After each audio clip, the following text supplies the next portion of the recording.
I'm Csaba Csere with Car and Driver, and I'm here with the Tesla Model S.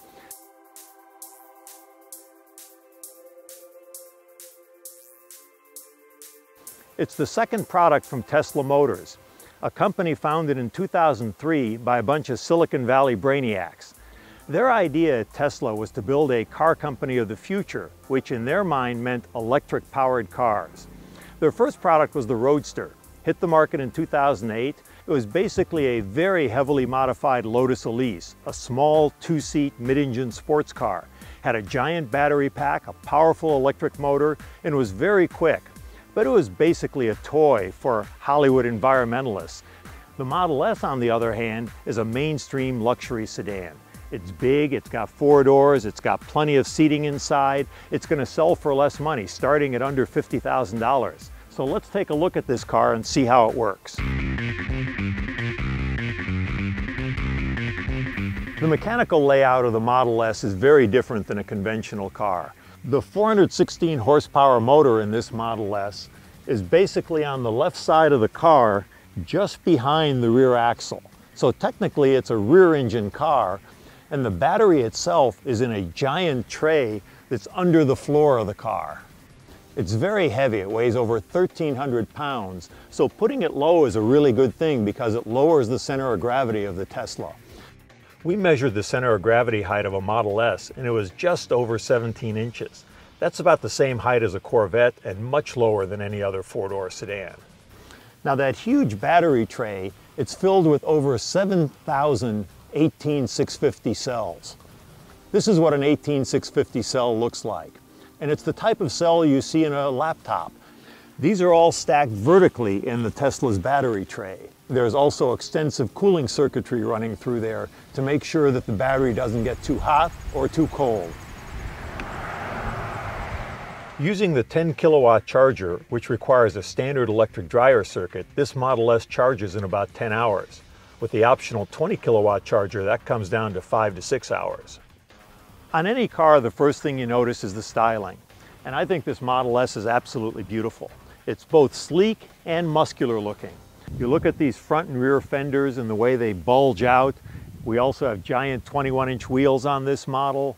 We have a continuous roof line all the way from the base of the windshield to the tail of the car. We've got a nice wedge shape as the car is leaning forward. All of this talks about speed and power, and sure enough, it has 416 horsepower, so it ought to look muscular. Now the sleek part is very practically driven. Even with this big battery, you don't want to be running the electric motor harder than necessary, so reducing the aerodynamic drag is very important. Tesla claims that this car has a drag coefficient of 0.24, which is about the lowest of any production car on the market. I really find that hard to believe. It's impossible to imagine how Tesla could do better than BMW or Mercedes in that regard. On the other hand, when you start thinking about the car, it is an electrically powered car. You look at the underbody of the Tesla and it's flat. That's where the battery is. No exhaust system to disturb the airflow, no drive shaft.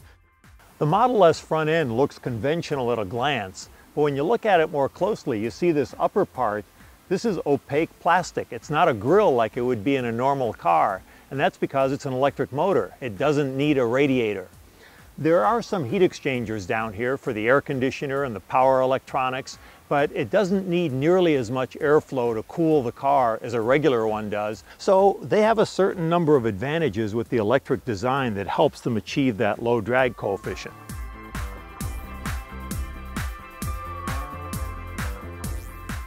So let me pop the hood on this Tesla. There's no engine here. And that's because the electric motor is actually backed by the rear axle. So what we have on the Tesla is another luggage compartment up here. It's not huge, it's about 5 cubic feet, but this is actually a perfect size and height to put grocery bags in and not have everything flopping over. It's one of the advantages of having the electric power plant. In back, the Model S has another trunk. It's a hatchback. This top-of-the-line version has the power-operated hatch lid, and this gives you another 26 cubic feet or so of luggage space. This area on its own is bigger than any of the competitors have, And if you fold down those two back seats, you have a total of over 60 cubic feet of carrying capacity. So this is a remarkably practical car for a sedan. This model is also equipped with the optional rearward-facing third row seat, which is basically for kids. They have to be a little over 3 feet tall to use it, and they got to weigh less than 77 pounds. So it's not going to work for everybody, but if you got kids between 5 and 10 years old, you can carry 2 more of them in this car.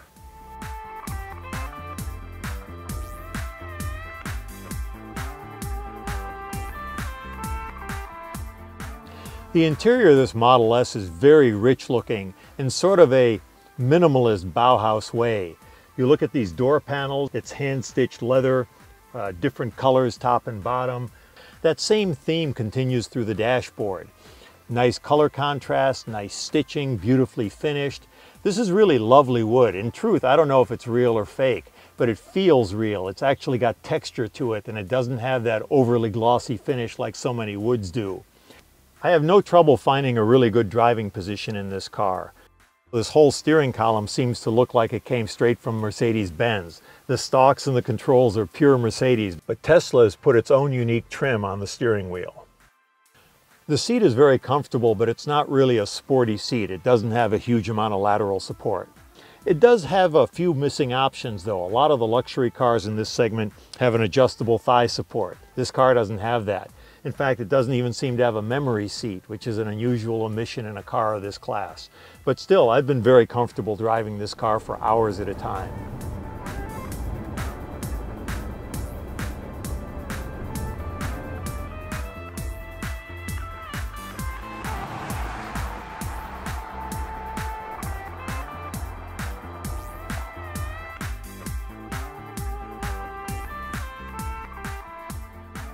There's not a lot of storage bins inside this car.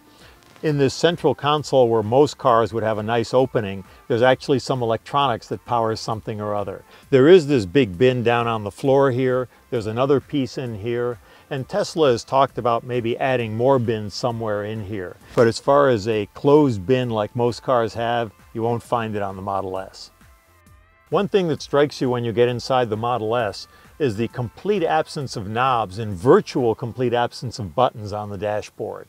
Other than the 4-way flashers and the glove box button, there is nothing else. Everything is controlled either through the steering wheel, your voice, or the central console.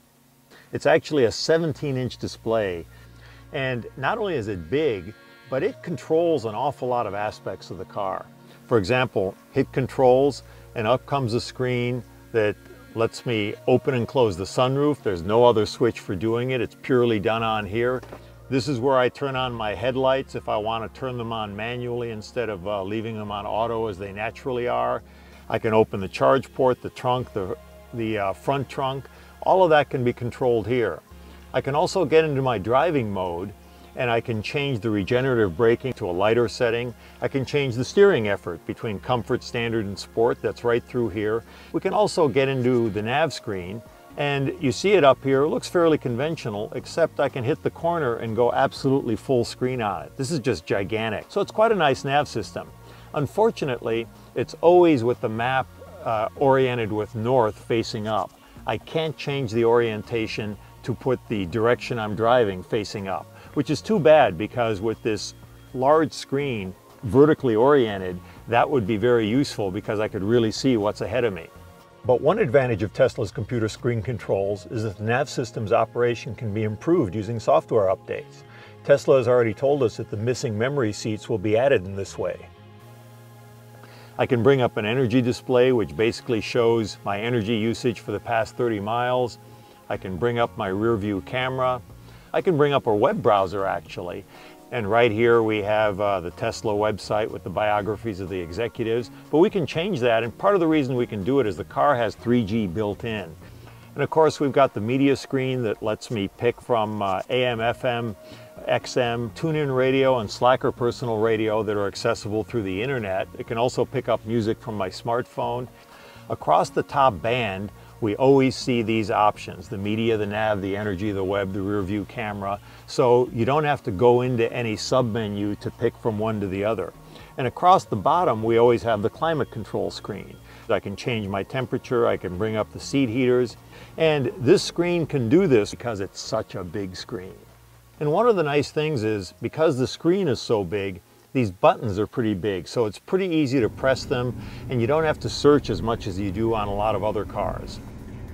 I'm in the back seat of the Model S, and I've got decent room back here. There's plenty of room for my feet under this front seat, but it's a little bit tight in the head area. If I tilt my head back just a little bit, it's right into the headliner, and I'm only 5'11". Part of that comes from the fact that the battery box is 4 inches thick and it's right underneath the floor, so the interior cabin is just a little tighter than most of the competition.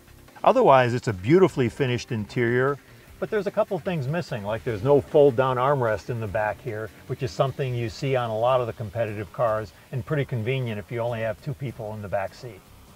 But without that center armrest, you do have a seat that's wide enough and comfortable enough for 3 passengers. Now it's time to get rolling and see how the Model S works on the road.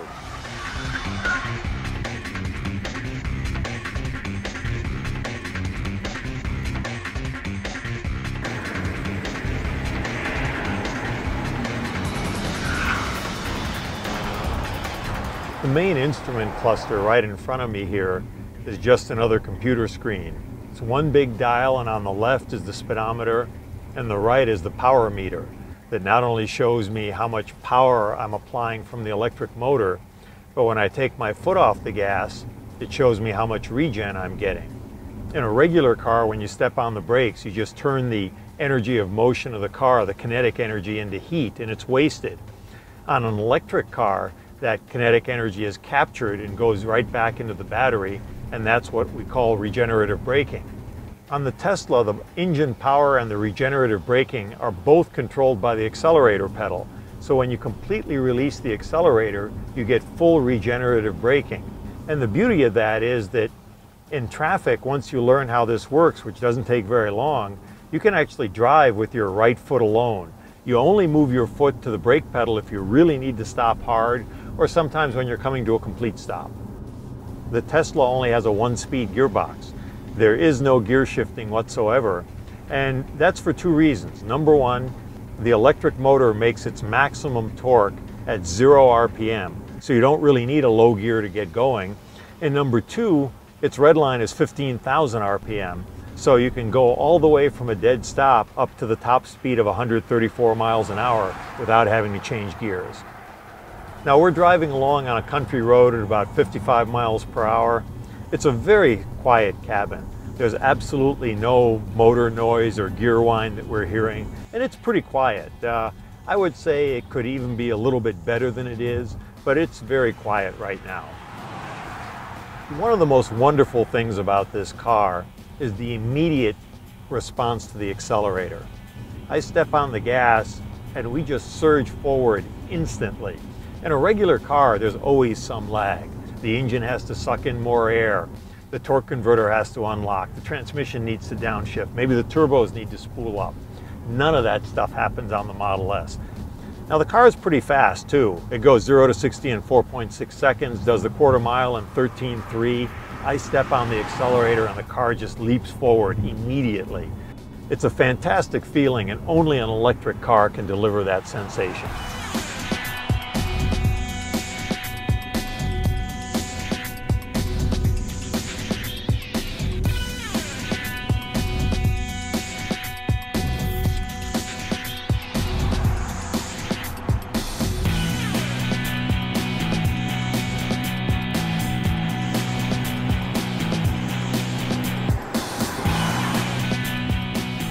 I'm really surprised to be hearing myself say this because I'm a gasoline engine guy, but you spend a little time with a powerful electric motor car and it's pretty convincing. The Tesla Model S's natural competitors are the sexy German luxury sedans. These are cars like the Audi A7, the BMW 650 Grand Coupe, and the Mercedes CLS.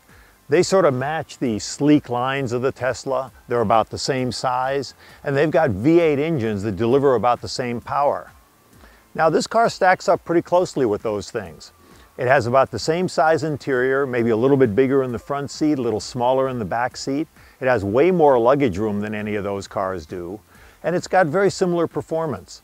At the test track, it's a few ticks slower 0 to 16 in the quarter mile than most of those V8s, but it's got that instantaneous response that we love so much. And it's basically priced on top of those cars. The German cars cost from $75,000 to $85,000 base price, and the Tesla Model S Performance version also costs about $85,000, but it doesn't have as much equipment on it. This one behind me is a signature performance model and has a base price of $97,900, and it has a few options that kick it up to almost $103,000. And that's after the $7,500 federal rebate you get with an electric car. So you're going to pay more for this car. And what that comes down to is, for the Tesla Model S to make sense, you still have to want an electric car because you're going to pay an increment for it. But if you do want an electric car, this one has the range to really get around a major metro area for a full day of driving. It still won't work on an interstate because it takes too long to recharge and has too short a range.